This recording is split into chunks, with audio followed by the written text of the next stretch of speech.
जन्माष्टमी आ रही है, क्यों ना हम बाल गोपाल जी के लिए माखन मिश्री का भोग बनाएं, जो कि उनको बहुत प्रिय है। चलिए बनाना शुरू करते हैं। माखन बनाने के लिए ये हमने 2 दिन की गाय के दूध की फ्रेश मलाई ली है।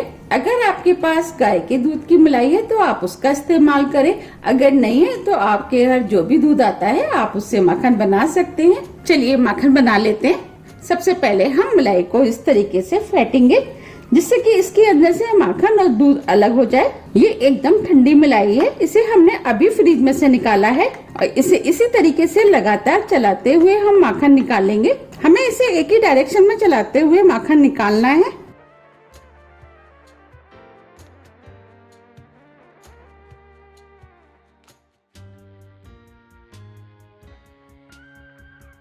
हम इस तरीके से मक्खन निकालते हैं तो बहुत जल्दी मक्खन निकल के तैयार हो जाता है। देखिए मलाई कितनी गाढ़ी हो गई है। हम इसे इसी तरीके से लगातार चलाते रहेंगे। आप देख पा रहे हैं इसमें छाछ अलग होती जा रही है और मक्खन एक तरफ होता जा रहा है। देखिए कितनी जल्दी मक्खन निकल के तैयार हो गया है। अब हम इस छाछ को दूसरे बर्तन में निकाल लेते हैं।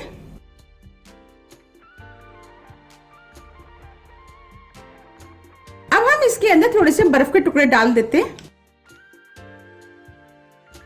और इसे दोबारा से उसी तरीके से चला लेंगे। इस मक्खन के अंदर जितनी भी और छाछ होगी वो भी निकल जाएगी। देखिए इसमें से छाछ निकलने लगी है।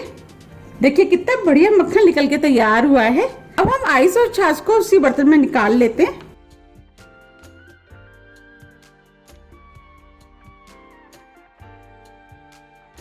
अब हम मक्खन को इस बाउल में निकाल लेते हैं। आप देख पा रहे कितना बढ़िया मक्खन निकल के तैयार हुआ है। आप इस मक्खन को 2 से 3 दिन फ्रिज में रख करके ठाकुर जी के भोग में इस्तेमाल कर सकते हैं और कितनी जल्दी ये मक्खन निकल के तैयार हो जाता है। आप भी इसको बनाइए, आपको भी ये मक्खन बहुत ज्यादा पसंद आएगा। हमने इसे मलाई से निकाला है। अगर आपके पास मलाई नहीं है तो आप माखन घी से भी निकाल सकते हैं। अब हम घी से मक्खन निकालेंगे। इसके लिए हमने 1 कप गाय का घी लिया है। अगर आपके पास गाय का घी नहीं है, भैंस का है, तो आप उससे भी निकाल सकते हैं। घी आप अपने हिसाब से थोड़ा सा कम या ज्यादा भी कर सकते हैं। आपको जितना मक्खन निकालना है उतना घी ले सकते हैं। हमने जिस बॉल में मलाई से मक्खन निकाला था, हम उसी बॉल में अब घी डाल देते हैं। ये घी नॉर्मल टेम्परेचर पर है। अब हम इसके अंदर थोड़ी सी आइस डाल देते हैं। अब हम घी से मक्खन निकालेंगे। हमें इस तरीके से चलाते हुए मक्खन निकालना है। जैसे जैसे मक्खन बनता जाएगा वैसे वैसे घी गाढ़ा होता जाएगा। आप देख पा रहे हैं घी का कलर चेंज होता जा रहा है। आप सोच रहे होंगे कि घी से कोई मक्खन बनता है। हाँ, क्योंकि हम मक्खन से ही तो घी बनाते हैं, तो अब हम घी से मक्खन बना लेते हैं। आप देख पा रहे हैं घी गाढ़ा होता जा रहा है, मक्खन बनता जा रहा है। हमें इसी तरीके से चलाते हुए मक्खन को बनाना है। अब हम इसे थोड़ा सा और चला लेते हैं। देखिए कितना बढ़िया मक्खन बना है। कोई कह देगा कि ये घी से बना हुआ मक्खन है। वैसे तो हमें इजीली मक्खन मार्केट में मिल जाता है, लेकिन जो मार्केट का मक्खन होता है वो हमें ये नहीं पता होता कि उन्होंने किस चीज का कैसे बनाया हुआ है। क्यों ना हम बिल्कुल शुद्ध और कम रेटों में घर में बना करके मक्खन तैयार करें और फिर इसके बाद ठाकुर जी का भोग लगाए। और इसके अंदर जो आइस है वो हम निकाल देते हैं। अब हम इस मक्खन को इस बाउल में निकाल लेते हैं। आप देख पा रहे कितना बढ़िया और कितना इजी तरीके से ये मक्खन भी निकल के तैयार हो गया है।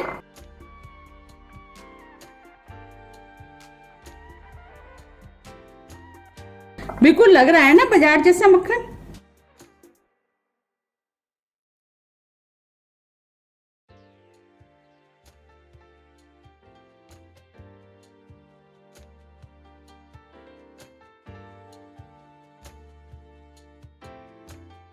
मैंने आपको दोनों तरीके से माखन बनाना बता दिया है। आपको जो भी तरीका पसंद आता है या जो भी आपको इजी लगता है आप उस तरीके से माखन बना सकते हैं। और कोई देख के ये भी नहीं बता सकता कि ये घी का बना हुआ है या ये मलाई का बना हुआ है।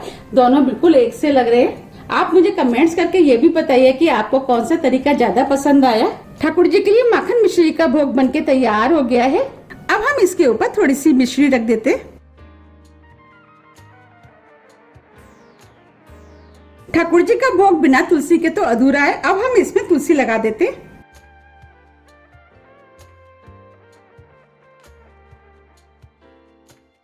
आप भी ठाकुर जी के लिए माखन मिश्री का भोग बना करके लगाइए। अगर आपको मेरी रेसिपी पसंद आती है तो आप ज्यादा से ज्यादा फ्रेंड और फैमिली के साथ शेयर कीजिए और कमेंट्स करना तो आप बिल्कुल मत भूलिएगा, जिससे कि मुझे पता लग सके कि आपको मेरी रेसिपियां पसंद आती हैं। आप मुझे मेरे फेसबुक पेज को भी फॉलो कर सकते हैं, इसका लिंक मैं डिस्क्रिप्शन बॉक्स में दे दूंगी।